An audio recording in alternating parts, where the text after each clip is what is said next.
Hello everyone, Adrian here. So, I would like to wish all of you happy National Absinthe Day. So, what exactly does that mean? Was it just a randomly selected date on the calendar and someone was just like, yeah, let's proclaim this National Absinthe Day, let's do it? Not quite. This day actually does have significance and purpose. So on this day in 2007, the ban on absinthe in the United States was lifted. And of course, that was a huge step forward for absinthe lovers everywhere.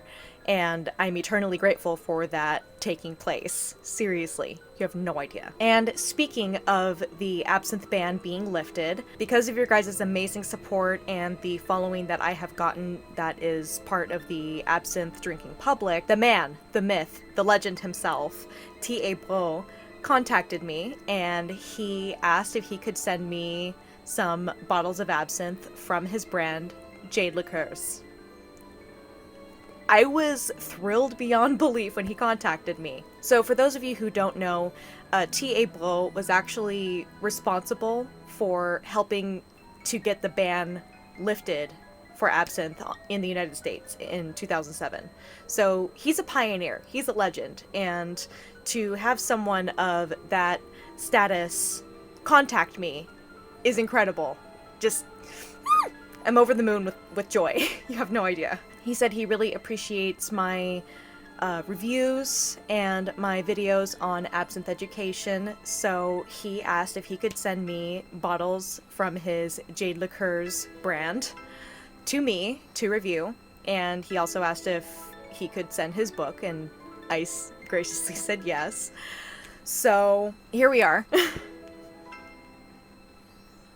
Mr. Breaux himself has sent me his book.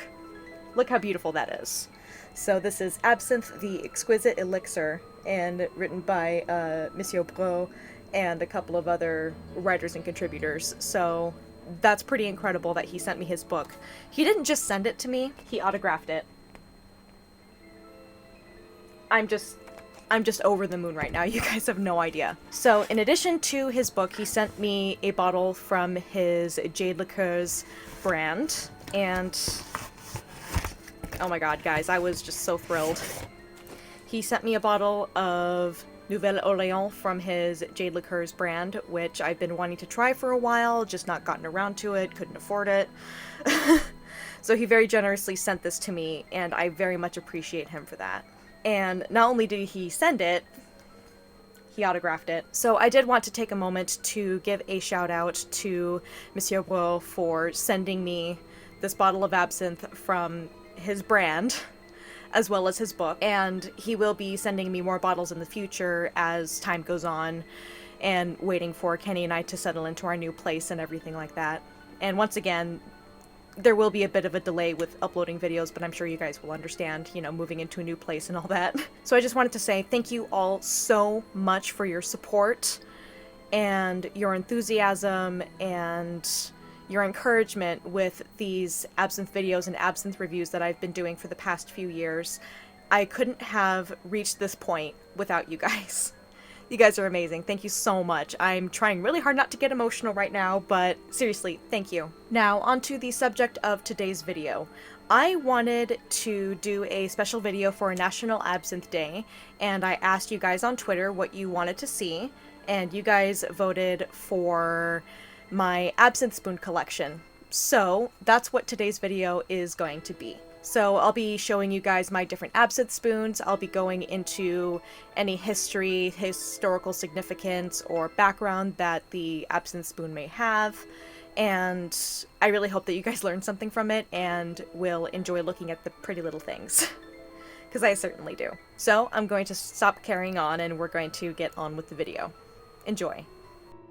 Alright, so this first absinthe spoon I'm going to be showing you is very leaf-shaped, and it has a whole bunch of stars on either side. And this was actually my first absinthe spoon that I ever got, and I think it's absolutely gorgeous. And The first absinthe spoons I'm going to be showing you are going to be reproductions of pre-band designs, just to let you guys know, just for reference. And it also has a little hole toward the bottom of the leaf, and that's just to allow the more even distribution and draining of water. And you'll find that most of these spoons have a little convex dent on the handle so that you can rest it evenly on top of the absinthe glass. Alright, so this next one is once again another pre-band 19th century design.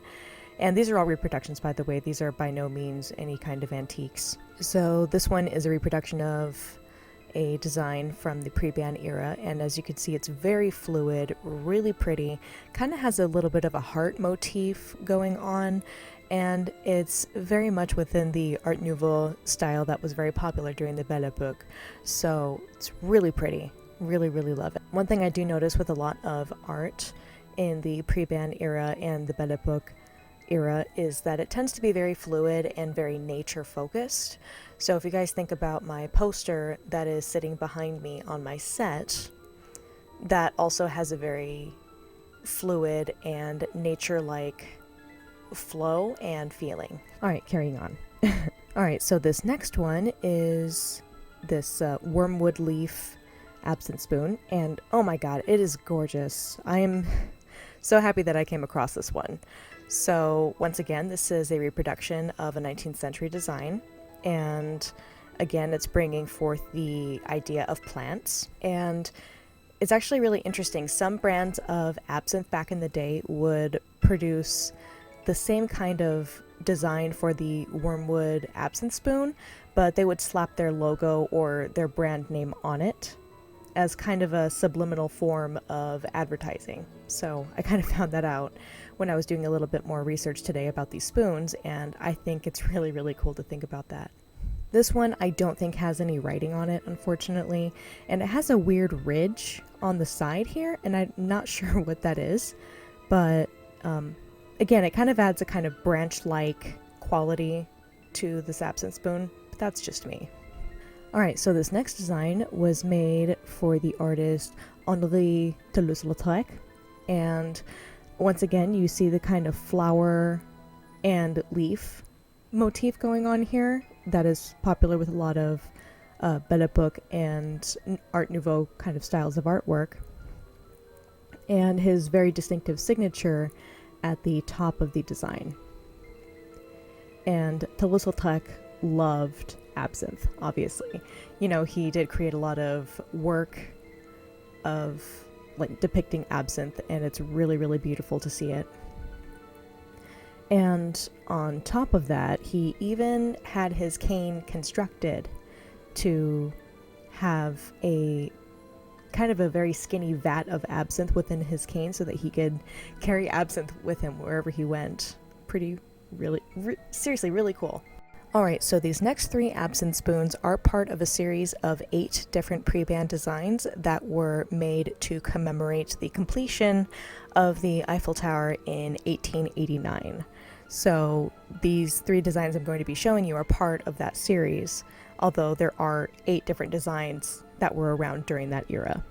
So this first one is mostly kind of solid, and it has the design of the Eiffel Tower and kind of the skyline of Paris behind it, and then just below it, it has a kind of interesting Gothic window, flowery type of motif on the bottom. It's really pretty, and it's very shiny, as you can see, very, very detailed, and I think it's absolutely gorgeous. So this next one we have is a little bit different.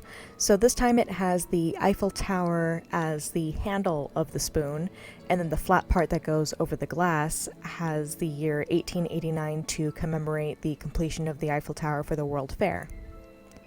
So I really like that the year is incorporated into the actual design of the absinthe spoon instead of just being branded on there. I think that's really, really interesting. And the placement of the different holes do allow for an even distribution of water and an even dilution or dissolving of the sugar cube. It's really, really pretty. And I love that seashell motif on the top. That's so pretty. So this one is a little bit different than the one before. This one has the Eiffel Tower motif going over the rim of the absinthe glass and then just a plain kind of handle going out. So it's really interesting how minimalistic this design is, but I really love the cutout patterns of it. It's really, really pretty. And this was actually a gift from Alessandra, and she is known as Dwell in Faith on her social media. She got this one on one of her trips to New Orleans, and I'm really glad that she got it for me. It is such a really nice piece. I'm really proud to have it in my collection. Alright, so this next one is going to differ a little bit from the rest in that it's gold. I think it's gold plated or brass plated or something, I'm not exactly sure, but it is once again a reproduction of a 19th century design. And once again, you're getting that idea of incorporating nature and elements of nature into everyday items. And it has the kind of stem part of the leaf extending into the design of the spoon, and I think that's really, really cool. And I have yet to have my absinthe with this particular spoon, so I'm sure it'll be interesting.